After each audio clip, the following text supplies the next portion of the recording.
चलो बच्चों, आज हम स्टार्ट कर रहे हैं सेक्शन ए पेपर 2 का गाला पेपर मैथ्स हम शुरू कर रहे हैं। सबकी बुक जो है वो खुली हो जानी चाहिए गाला पेपर की, और क्वेश्चन हम 1 बाय 1 सॉल्व करेंगे। तो सेक्शन ए स्टार्ट कर रहे हैं हम लोग। फर्स्ट सेक्शन में जो पहला क्वेश्चन ऐसा है, स्टेट ट्रू एंड फॉल्स। ठीक है, तो सही और गलत हमें बताना है। फर्स्ट क्वेश्चन दिया हुआ है the HCF of 25 and 52 is 1। क्या कह रहे हैं यहाँ पर आपको फर्स्ट क्वेश्चन कि HCF जो है किसका 25 और 52 का कितना है 1 है। वेल, अब HCF क्या होता है? Highest common factor. तो पहले फैक्टर्स पता करें हम लोग इसमें क्या है। तो 25 के फैक्टर्स होते हैं 5 का स्क्वायर, मतलब 5 5 ज़ा 25, और 52 का रहेगा 14 इंटू 13, सॉरी 4 इंटू 13। तो 4 जो होता है वो 2 का स्क्वायर। ठीक है, तो 2 स्क्वायर इंटू 13। अब आप देख सकते हैं इन दोनों नंबर में कुछ भी कॉमन नहीं है। Okay, nothing is similar, nothing is common. तो अब जब कुछ कॉमन नहीं होता है तो वहाँ पे हम HCF 1 लिख देते हैं। तो यस, इसका आंसर रहेगा ट्रू, बिल्कुल सही है ये। Okay, now question number 2 start कर रहे हैं। 2 is one of the zeros of the polynomial P of x। आपको एक पॉलिनोमियल दिया हुआ है P of x, x square minus 6x plus 8 दिया हुआ है आपको, और आपसे पूछा गया है कि 2 जो है वो उसका ज़ीरो है कि नहीं है वो बताओ। देखो बच्चों, ज़ीरो वर्ड, रूट वर्ड या फैक्टर, ठीक है, ये तीनों का मतलब एक ही है कि आपको कहीं ना कहीं x की वैल्यू दी हुई है, आपको वो x की वैल्यू उसकी जगह पे इक्वेशन में लगा देनी है, और सॉल्व करने के बाद अगर आंसर 0 आता है तो वो सही कहलाएगा, ट्रू है, अगर नहीं आता है तो फॉल्स कहलाएगा। बहुत सिंपल फंडा है इनका। तो यहाँ पे आपको x की वैल्यू दी हुई है 2, तो x की जगह पे अपन लगा देंगे 2। ठीक है, तो क्या हो गया 2 स्क्वायर माइनस 6 इंटू 2 प्लस 8। सो 2 का स्क्वायर इज 4, 6 2 ज़ा 12 plus 8। Now 4 minus 12 is minus 8, minus 8 plus 8 answer is 0। ठीक है, तो 0 आया, तो इसका आंसर भी क्या होगा? ट्रू, कि हाँ वो इसका 0 है। Third question, now the common difference of the AP। Okay, आपको AP दिया हुआ है, क्या दिया हुआ है आपको? AP 5, 3.5 and 2। ओके, ज़्यादा लिखने की ज़रूरत नहीं है। और इन्होंने हमें कहा है कि कॉमन डिफरेंस इसका 5 है, बताओ सही है कि गलत है। निकाल देते कॉमन डिफरेंस। तो ओके, तो कॉमन डिफरेंस का फॉर्मूला क्या होता है? A2 minus A1। अब A2 क्या है? A2 मतलब कि सेकंड टर्म, दैट मीन्स कि 3.5 माइनस 5। अब अगर इसको सब्ट्रैक्ट करेंगे आपको मिलेगा माइनस 1.5। तो जो इन्होंने कहा है उससे हमारा आंसर मैच नहीं करता है, तो इसके लिए इसका हो जाएगा फॉल्स। इजी है, ठीक है, फटाफट से हम इसको सॉल्व कर सकते हैं। चलिए क्वेश्चन नंबर 4 हम स्टार्ट कर रहे हैं अभी। ओके, फोर्थ क्वेश्चन क्या कह रहा है? Sine 30 degree equals to 1/√2। Sine 30 degree की जो वैल्यू है वो 1/√2 है, ऐसा वो जनाब हमसे पूछ रहा है। अरे भाई कहाँ से? हमने लर्न तो किया है और हमें पता है कि साइन 30 की वैल्यू जो है वो 1/2 होती है, 1/√2 नहीं होती है, तो इसका आंसर आएगा फॉल्स। चलिए fifth question, each and every statical data has a mode. हर एक स्टैटिकल डेटा का मोड होता है, ये हमसे पूछ रहा है। अब देखो बेटा, बेसिकली अगर मैं कहूँ तो मोड का मतलब क्या होता है? मोड का मतलब ये होता है कि जो भी ऑब्जर्वेशन अपन देख रहे हैं उसमें रिपीटेशन है कि नहीं है। ठीक है, जैसे कि मैं कोई एग्जांपल दे दूं कि आपके पास सपोज़ कि एक टीम है फुटबॉल की, उसमें 10 प्लेयर हैं, ठीक है, और उनको गोल लगाना है। तो अब ये है कि जो भी फुटबॉलर, ठीक है, जो गोल लगाएगा, तो हो सकता है कि लाइक आपको 10 प्लेयर्स की जो ऑब्जर्वेशन ऐसा मिले 2 1 5 4 2, ओके 3 6 0 ऐसे करते। अब यहाँ पर ऐसे 2 प्लेयर हैं जिनका गोल सेम है, ठीक है, मतलब रिपीटेशन आया। अच्छा, अब अगर चांसेस होता तो शायद नहीं भी आ सकता था। ठीक है, हम ये कह सकते हैं कि भाई इसकी जगह फॉर एग्जांपल 7 है, ठीक है, तो कुछ भी नहीं है, यहाँ पर कुछ कॉमन नहीं है, तो ज़रूरी नहीं है कि हर एक डेटा में कॉमन मोड मिले। तो इन्होंने कहा है कि ज़रूरी मिलना चाहिए, तो इसके लिए आंसर है इसका फॉल्स, नहीं है पॉसिबल। ओके, सिक्स क्वेश्चन है cos A इक्वल्स टू 4/5।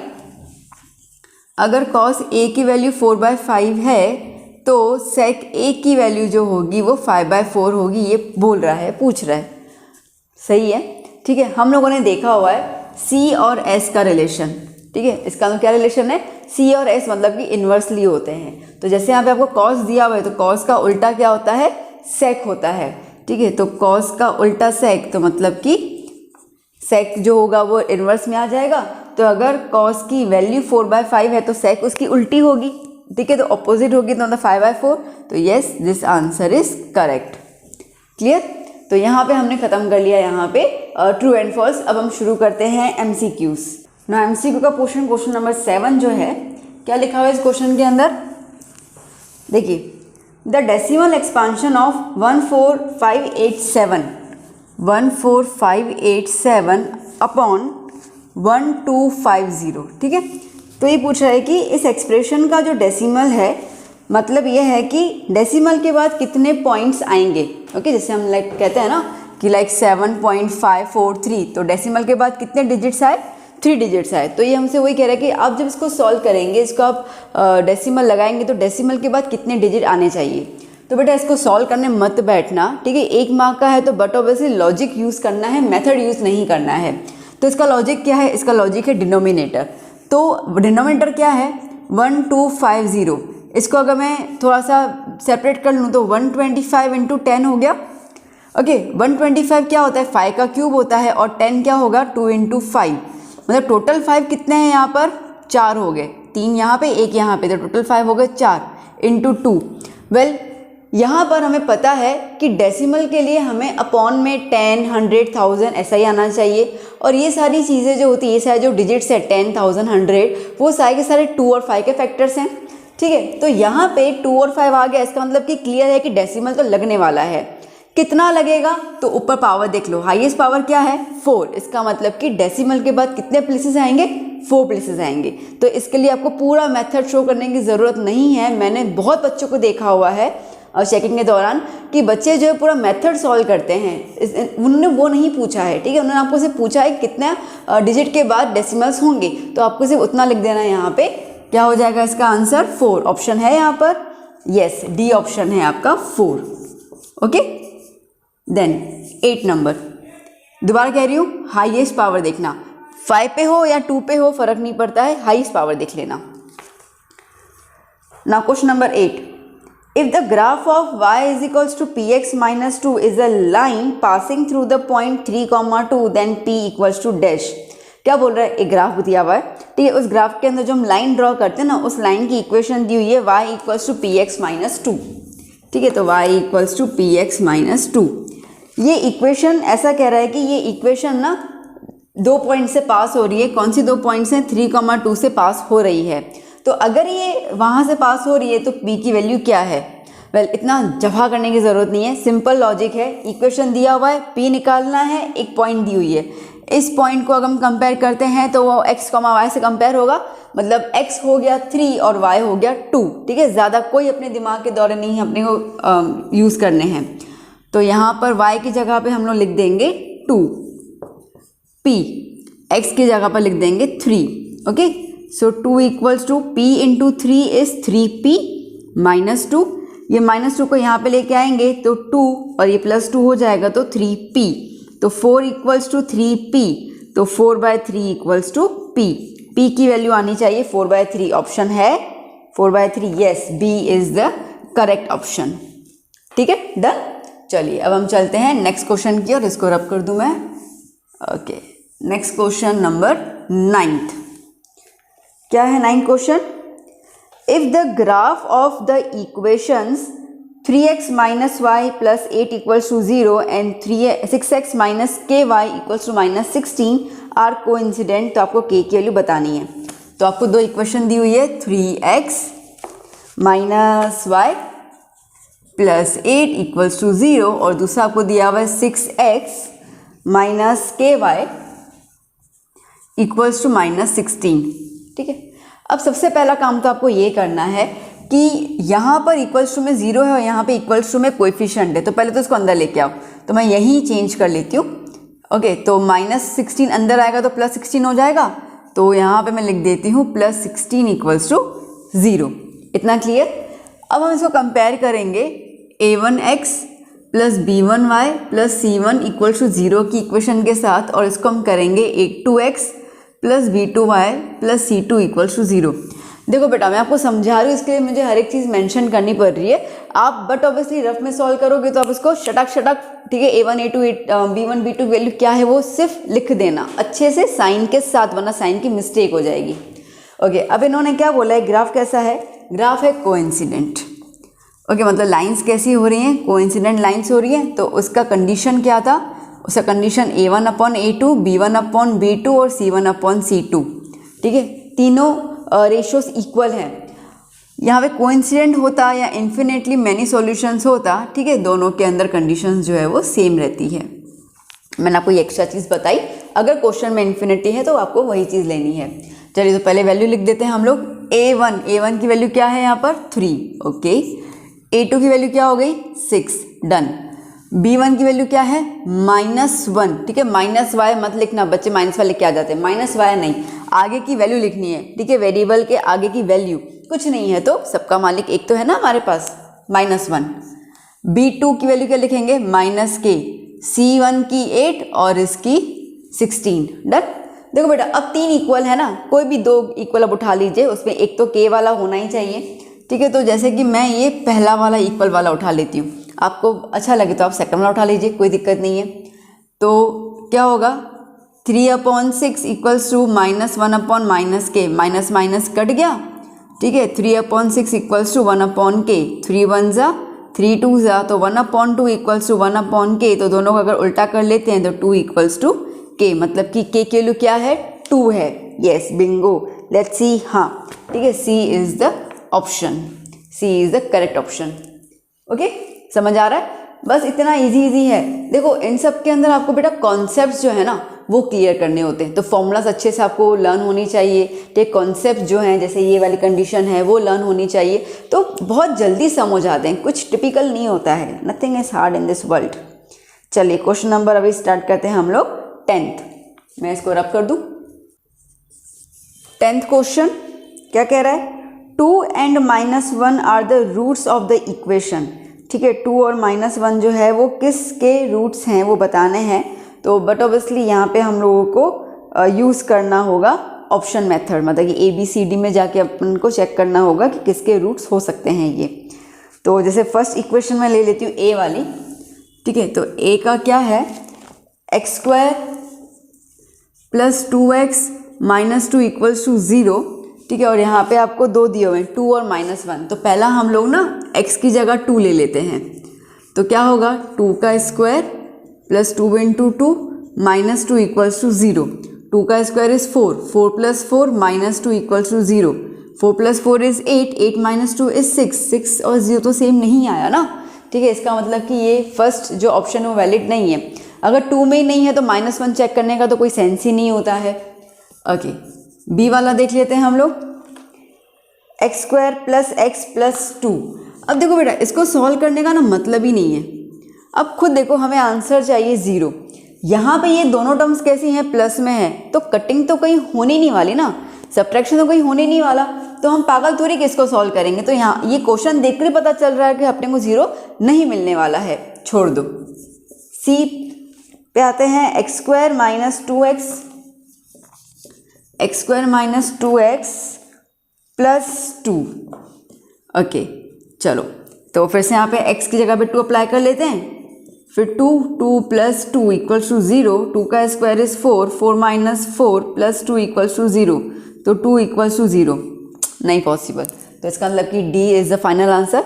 एक बार चेक करना ज़रूरी है, ठीक है। तो D हम देख लेते हैं, x² - x - 2 इक्वल्स टू 0। अब लॉजिकली मैं आपको बता दूँ ना, तो अगर मैं बैठती तो मैं सीधा इसको टिक कर लेती, क्यों, क्योंकि मुझे आंसर क्या चाहिए 0 चाहिए, ठीक है। और हमारे पास वैल्यू क्या है 2 है, प्लस में वैल्यू है, तो इसका मतलब कि वो सब्ट्रैक्शन हो जाएगा यहाँ से। अपन पहले क्लियर कर लेते हैं इसको।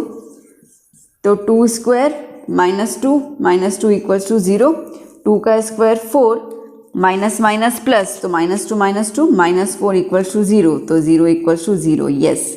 अब अगर 2 का आ गया तो 1 तो आ ही जाएगा, तो इसका मतलब कि option D is the correct option, done. Okay well, अब देखो मैंने तो इस पे पूरा सॉल्व किया, अब तो इसको मेंटली करोगे ना, ठीक है। मेंटली फटाफट से 2 का वैल्यू लगाकर हो जाएगा। तो आपको कहाँ पेन चलानी है, आपको तो सिर्फ दिमाग चलाना है। 11th question, the formula to find the sum of the first n terms of the AP। अच्छा, Sn की फॉर्मूला बोली है, Sn की फॉर्मूला तो पता ही है ना, n/2 okay 2a plus n-1 d। देखो कौन सा ऑप्शन है ये ऑप्शन जा रहा है B। ओके, तो B is the correct option. चलिए 12th question, the distance between the points Px1y1 and Qx2y2 is given by PQ। अच्छा, फॉर्मूला ही तो है, ठीक है। तो PQ डिस्टेंस फॉर्मूला लगाना है, तो क्या होता है x2 minus x1 whole square plus y2 minus y1 whole square. कौन सा ऑप्शन है, ये रहता है इसका ऑप्शन A, ठीक है। तो A इसका करेक्ट ऑप्शन। डन बेटा, क्लियर। कितने फटाफट से हो गए MCQs। चलिए अब हम चलते हैं क्वेश्चन नंबर 13 जो कि फिल इन द ब्लैंक्स में आता है। सो यहाँ से स्टार्ट कर लेते हैं। 13, in the formula for mean का फॉर्मूला दिया हुआ है x bar equals to a plus sigma fi upon sigma fi into h। A represents, अच्छा ए ना क्या रिप्रेजेंट कर रहा है, ब्रैकेट में दिया हुआ है क्लास साइज, अज्यूम्ड मीन या फ्रीक्वेंसी, इतना तो पता ही है आप लोगों को, ठीक है। तो ए क्या करेगा, अज्यूम्ड मीन। चलिए 14th number, the probability of a certain event. Certain मतलब कि श्योर, ठीक है, वो घटना जो घटने ही वाली है उसको कोई नहीं रोक सकता है। ओके, तो उसके हिसाब से प्रोबेबिलिटी हमेशा 1 रहेगा। सर्टन इवेंट है तो इसके लिए इसका आया प्रोबेबिलिटी 1, तो आंसर आएगा 1। 15, the probability of an impossible event, वो चीज़ जो कभी हो ही नहीं सकती है, ठीक है। बच्चे कभी सवेरे जल्दी उठ जाएं, हो ही नहीं सकता है। तो बेसिकली ऐसे कुछ चीज़ें जो इम्पॉसिबल हैं, ठीक है, उसको हम कहेंगे 0, ठीक है। शादी के 4 साल के बाद बीवी अच्छी लगे पति को, हो ही नहीं सकता है। Now 16, the probability of scoring 50 marks at a 50 mark test is, ठीक है। अब आपको बोला गया कि निकालो प्रोबेबिलिटी किसकी, कि बंदे ने, ठीक है, 50 मार्क के पेपर में 50 मार्क की स्कोर किए हैं, 50 मार्क के पेपर में 50 मार्क की स्कोर किए।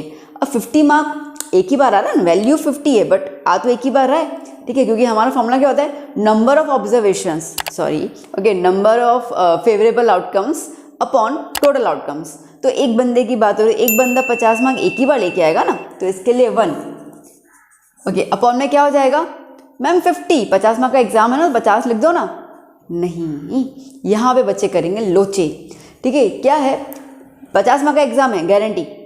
अब 50 अगर हम काउंट करते, कैसे काउंट करेंगे, 1 2 3 4 ऐसे काउंट करते हैं ना, तो ऐसे तो 50 होगा, बट बहुत सारे ऐसे महान आत्माएं भी तो होंगी जो 0 मार्क लेके आएंगी, 0 लेके आएंगी, ठीक है। तो अगर हम मार्किंग काउंट करते हैं तो 0 मार्क्स वाले बच्चे भी हैं, तो इसका मतलब कि पेपर भले 50 मार्क का है बट मार्क्स आने के, ठीक है, टोटल आउटकम क्या है 51 है, क्योंकि हम 0 मार्क वाले बच्चे भी काउंट करते हैं यहाँ पर। तो इसके लिए क्या आया 1/51, बस इतना ही ध्यान देना है।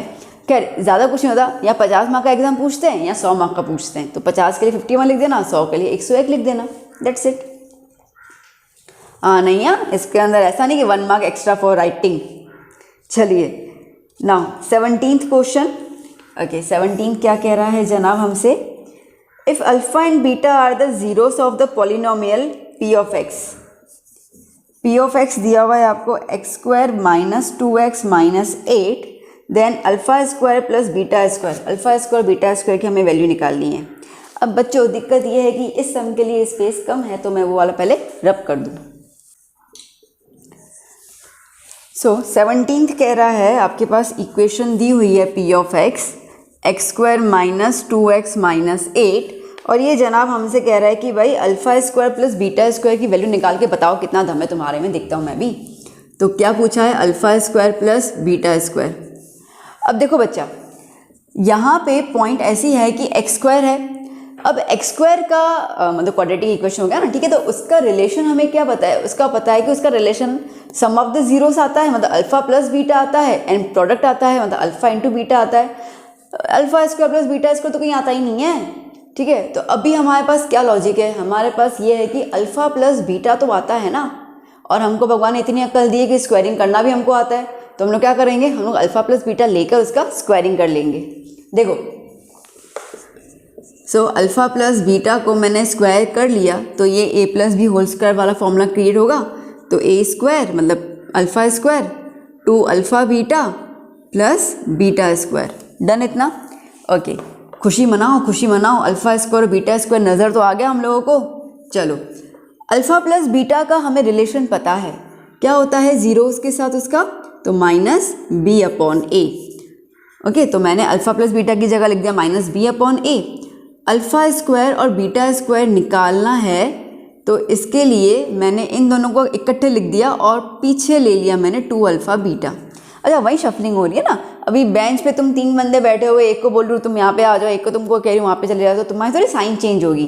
तो यहाँ पे साइन चेंज मत करना, बच्चे साइन चेंज कर लेते हैं। इक्वल टू के यहाँ पे आएगा तो कुछ करोगे ना, ये तो मैंने इंटरनली चेंज किया है। चलो, तो minus B upon A whole square equals to alpha square plus beta square plus 2 alpha into beta की वैल्यू है C upon A. Alpha into beta की वैल्यू है सी अपॉन ए। ओके, अब इस इक्वेशन को हम लोग ना कंपेयर कर लेते हैं a x square plus b x plus c के साथ। तो माइनस बी की वैल्यू -2, यहाँ माइनस आया इसका मतलब ये नहीं ये माइनस भूल जाओगे, ठीक है ना, एक माइनस तो आ गया ना बाबा, जितना बी का है वो रखोगे, ये माइनस तो फॉर्मूला का है। तो माइनस बी के अंदर आया -2। ए क्या है, कुछ भी नहीं है, ठीक है, तो आया सबका मालिक एक। Alpha square plus beta square plus 2 सी की वैल्यू है -8 अपॉन 1, ठीक है। ओके, अब देखो यहाँ पे स्क्वायर है तो इसके लिए यहाँ पे स्क्वायर करना है, भूल मत जाना भाई। तो माइनस माइनस प्लस, ओके, तो ये तो माइनस गया, 2 का स्क्वायर क्या आया 4, 1 का स्क्वायर 1, तो 1 लिखने की ज़रूरत नहीं है। सो alpha square plus beta square plus minus minus 2 8 ज़ा 16, हमें इसकी वैल्यू चाहिए, इसके लिए इसको हम यहाँ पे लेके आ जाते हैं। तो 4 + 16 equals to alpha square plus beta square, तो 4 + 16 इज 20, तो alpha square plus beta square equals to 20 है ये ऑप्शन ब्रैकेट में। लेट्स सी, यस है, ठीक है, तो अपना आंसर आ गया। Done. Okay, now 18th number, the sum of the first and odd natural numbers is, अच्छा ये फॉर्मूला ही है, ठीक है, तो एंड ऑड नेचुरल जैसे कि 1 3 5 7, ठीक है, उनका हम लोगों को सम निकालना होगा, तो उसका फॉर्मूला क्या है, तो उसका फॉर्मूला n² है, ठीक है, दैट्स इट, तो उसका फॉर्मूला n² है। तो 18 का आंसर इज n², यहाँ लिख दूँ, ठीक है, 18 का answer is n²। Natural numbers के लिए ये वाला है, ठीक है, ऑड नंबर्स के लिए ये वाला है। क्लियर? डन। चलो, अब हम चलते हैं next, answer the following in 1 sentence 1 word या नंबर। तो क्वेश्चन आंसर्स के फॉर्म पे चलते हैं, ये पूरा आपको क्लियर हो चुका होगा। चलिए 19 नंबर क्वेश्चन। 19 क्वेश्चन में क्या कह रहा है, find the radius of the encircle of a triangle, ठीक है, हुज साइड्स आर 32 60 एंड 68। तो इनसर्कल का मतलब क्या होता है कि एक ट्रायंगल के अंदर, ठीक है, एक ट्रायंगल के अंदर एक सर्कल है जो उसके साइड्स को टच कर लेता है और उसके हिसाब से आपको इसका रेडियस ढूंढना है, ठीक है। अब बेटा यहाँ पर ना जो फॉर्मूला बताने वाली हूँ वो एक्चुअली फॉर्मूला लगेगा राइट एंगल ट्रायंगल की, और ये एक फॉर्मूला है जो आपकी बुक में नहीं दिया हुआ है, मैं फ्रैंकली बता दे रही हूँ, ठीक है। तो अब इसमें क्या है ना कि इसमें एक फॉर्मूला लगेगा, बट वो होगा राइट एंगल ट्रायंगल पे एप्लीकेबल। तो आपको एग्जाम में जब मेजरमेंट्स दिए हों तो पहले चेक करना पड़ेगा हम लोगों को कि वो राइट एंगल ट्रायंगल को फॉलो करते हैं कि नहीं करते हैं, मतलब उसके लिए वो वैलिड है कि नहीं है। 99.9% वैलिड होता है, क्योंकि ये फॉर्मूला बनी ही उसके लिए है और उसी ट्रायंगल्स के लिए हम लोग रेडियस निकाल सकते हैं। तो जैसे कि यहाँ पर अगर मैं राइट एंगल ट्रायंगल ड्रॉ कर दूँ instead of the normal triangle, तो ये आ गया इसका सर्कल पोर्शन, ठीक है। लेट्स से कि इसको मैं नाम दे देती हूँ ABC, और हमें यहाँ पर इसका रेडियस ढूंढना है, ओके। तो अब मेजरमेंट्स में 32 60 एंड 68, नाउ वी नो कि हाइपोटेनस हमेशा ज़्यादा होता है, तो 68 सेंटीमीटर, ये हो गया 32 सेंटीमीटर और ये हो गया 60 सेंटीमीटर, ओके। तो पहले हम पाइथागोरस से चेक कर लेते हैं। तो पाइथागोरस में होता है AC² equals to AB² plus BC²। AC is 68, तो 68 square, AB is 32 square plus 60 square, ठीक है, तो अब हम बात करते हैं 68 स्क्वायर की। होता है 4624, 32 का स्क्वायर होगा 1024 एंड 60 का स्क्वायर होगा 3600। ओके, तो 4624 इक्वल्स टू प्लस कर लेते हैं 4206। ओके, ठीक है, तो यस ये दोनों सेम आ गए, तो इसका मतलब कि ये मेजरमेंट जो है वो राइट एंगल ट्रायंगल की है। तो भी फॉर्मूला क्या है, फॉर्मूला इसकी इस तरीके से है, radius equals to sides of like the sum of two sides minus hypotenuse divide by 2। ठीक है, ट्रायंगल में दो साइड्स का plus minus hypotenuse divide by 2। तो अब यहाँ पे एक साइड 32 है, एक साइड है 60 माइनस 68 अपॉन 2। तो क्या हो जाएगा 32 प्लस 60 हो जाएगा 92 माइनस 68 अपॉन 2। ओके, तो 92 में से 68 गया तो कितना बच जाएगा हमारे पास, 12 में से 8 जाएंगे 4 और 8 में से 24 अपॉन 2, दैट मीन्स कि 12। तो आपका आंसर आना चाहिए रेडियस 12 सेंटीमीटर। चेक करते हैं ऑप्शन है, अच्छा पीछे आंसर होंगे ना इसके, मैं भूल गई, पीछे इसका आंसर है यस। ठीक है, तो आंसर आ गया इसका 12। Now question number 20।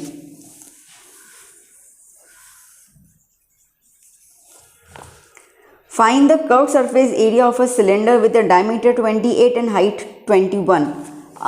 इतना आसान। ओके, CA से ऑफ किसका बोला है, सिलेंडर का। डायमीटर दिया हुआ है 28 सेंटीमीटर, तो रेडियस हो जाएगा 14 सेंटीमीटर और हाइट है 21 सेंटीमीटर। ठीक है, चलिए, तो CA का फॉर्मूला है इसका 2πRh, 2 into 22 upon 7 into 14 into 21, 7 1 जा 7 2 जा। Okay, so 2 into 22 44, 44 into 2 88, 88 into 21 करें मल्टीप्लाई, 88 21 88 एंड 16। ओके, तो 8 कितना हो जाएगा 14 18 1, तो answer is 1848 centimetre square. Check कर लेते हैं एक बार इसको।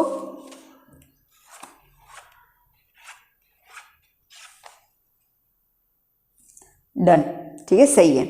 Okay, now next question is 21 number question. ठीक है, लिख दीजिए पहले इतना, फिर अब रब कर लेते हैं इसको। Now 21 number question, if the radius of a circle is increased by 10%, by what percentage will it's area increase. जो क्या बोल रहा है कि अगर रेडियस जो है उसको हम 10% इंक्रीज कर लेते हैं तो एरिया कितना इंक्रीज होगा वो बताना है। तो बेसिकली इंक्रीज करना, तो इसका मतलब है कि हमारे पास ओरिजिनल कोई ना कोई सर्कल तो होगा। ठीक है, तो यहाँ पे हम लोग पहले ओरिजिनल को हम लोग कुछ ना कुछ सपोज कर लेते हैं। आइए, तो हम लोग ना यहाँ पे एक सेक्शन बना लेते हैं। एक हम देखते हैं ओरिजिनल सर्कल जो हमारे पास ऑलरेडी रहेगा, और एक रहेगा हमारा न्यू सर्कल। ठीक है, मैं यहाँ पे ओरिजिनल आर ले लेती हूँ 10 सेंटीमीटर। ठीक है, और जो न्यू सर्कल का जो आर आएगा वो क्या कह रहा है कि इसका 10% ज़्यादा होना चाहिए। तो ये 10 प्लस 10% ऑफ 10, ठीक है, प्लस करेंगे ना हम लोग। ठीक है, तो ये 10 तो रहेगा ही, इसमें कितना ज़्यादा उसका 10% निकालेंगे तो 10% ऑफ 10 आता है 1। तो आर कितना आ गया हमारे पास, आर आ गया 11 सेंटीमीटर। तो न्यू आर हमारा आ गया 11 सेंटीमीटर। अच्छा, अब एरिया निकाल देते हैं हम लोग इसका, पाई आर स्क्वायर, पाई 10 का स्क्वायर कितना होगा 100, तो 100 पाई जो होगा वो ओरिजिनल एरिया, जो न्यू एरिया है पाई आर स्क्वायर, तो पाई 11 का स्क्वायर। ठीक है, तो 121 पाई, तो ये आ गया हमारा न्यू एरिया। अब इन्होंने बोला कि कितना एरिया इंक्रीज हुआ है, तो इंक्रीज होने के लिए आपको क्या देखना पड़ेगा, डिफरेंस कितना है। ओके, तो ओरिजिनल में से इसमें डिफरेंस कितना है, तो आप देख सकते हैं यहाँ पर ओरिजिनल 100 है और यहाँ पे कितना है 121, मतलब कि 21 नंबर ज़्यादा है। आ गया आंसर 21%। चेक करना है, देखो तो डिफरेंस कितना है, तो अभी हम लोगों को क्या निकालना है, इंक्रीज्ड परसेंटेज निकालना है, कितना ज़्यादा है ना।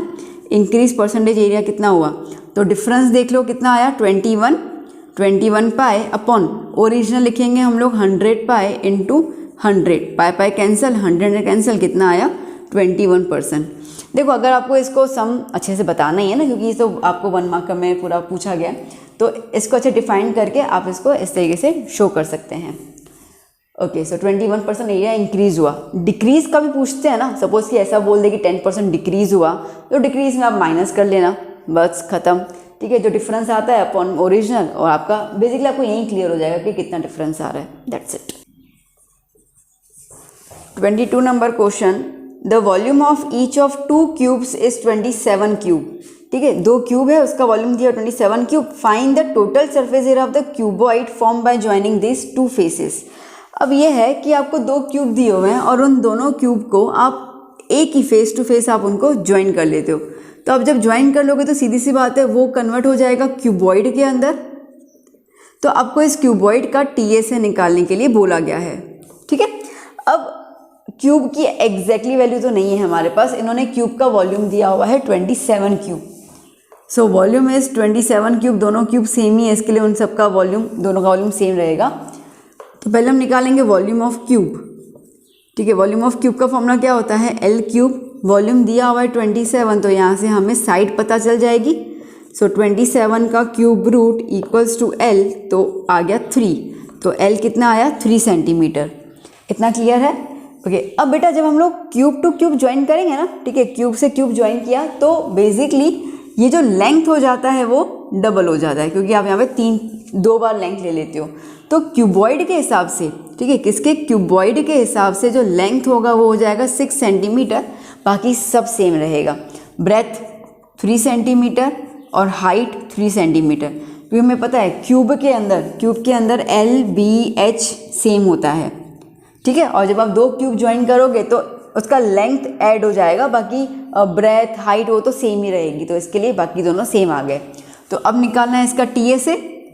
Okay, so TSA of cuboid formula क्या है इसका, 2l into B plus B into H plus H into L.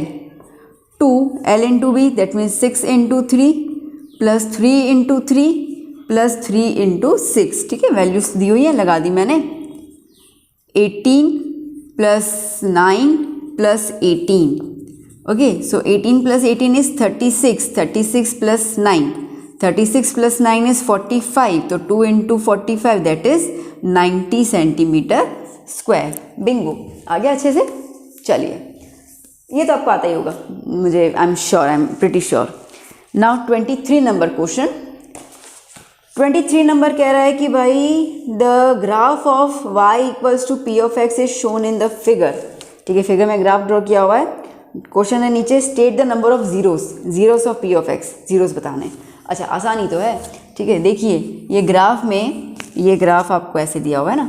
ठीक है, तो एक्स एक्सिस पे ये कितनी बार काट रहा है, 1 बार काट रहा है, 2 बार काट रहा है, 3 बार काट रहा है। तो एक्स एक्सिस पे जितनी बार काटता है उतना number of zeros, that's it. ठीक है, तो यहाँ पे number of zeros equals to 3। ठीक है, ये तो रो कैश मार्क है 1। नाउ 24 नंबर क्वेश्चन की ओर चलते हैं। 24 क्वेश्चन कह रहा है, in a circle with radius 21 centimetre. ठीक है, सर्कल में रेडियस 21 सेंटीमीटर है, an arc subtends an angle of 60 degree at the centre. Okay, तो सर्कल के अंदर एक रेडियस है, क्या रेडियस तो बहुत सारे होते हैं। रेडियस है जो 21 सेंटीमीटर है, और यहाँ पे आर्क जो एंगल बना रहा है वो बना रहा है 60 डिग्री। चलिए, तो क्या बोला है, find the area of the minor sector. इतना इजी, इतना। So area of minor sector, क्या फॉर्मूला है इसका, pi r square theta upon 360। ओके, पाई की वैल्यू 22/7, आर 21 स्क्वायर दिया हुआ है, थीटा 60 दिया हुआ है, अपॉन में 360। ठीक है, 22 इंटू 21 का स्क्वायर करने मत बैठना बेटा, ना ना ना ना। ठीक है, जब भी स्क्वायर वगैरह हो, कुछ भी हो, उतनी बार लिख देना। मल्टीप्लाई डिवाइड अंत में करते हैं हम लोग। ठीक है, बिल्कुल अंत में। सो 21 इंटू 21 इंटू 60 अपॉन में आ गया 7 इंटू 360। 60 1 जा 66 जा, 7 1 जा 7 3 जा, 3 1 जा 3 2 जा, 2 1 जा 2 11 जा। ओके, तो क्या आया हमारे पास, 11 इंटू 21। 11 से मल्टीप्लाई करेंगे तो 2 और 1 यहाँ पे रख दिया, और इनका प्लस कर लो, 2 + 1 3। ओके, सो 231 सेंटीमीटर स्क्वायर आ गया आंसर। सो बेटा जी यहाँ पर हम लोगों ने सेक्शन ए जो है वो ख़त्म कर लिया। अब हम स्टार्ट करेंगे पेपर 3 का सेक्शन ए। पहले हम सारे सेक्शन ए फिनिश कर लेते हैं ताकि 24 मार्क्स कैसे अपने को एक्वायर करने हैं वो अपने पता चल जाए, ठीक है। तो पहले हम लोग सेक्शन ए फिनिश कर लेते हैं। तो अब हम स्टार्ट करेंगे पेपर 3 का सेक्शन ए।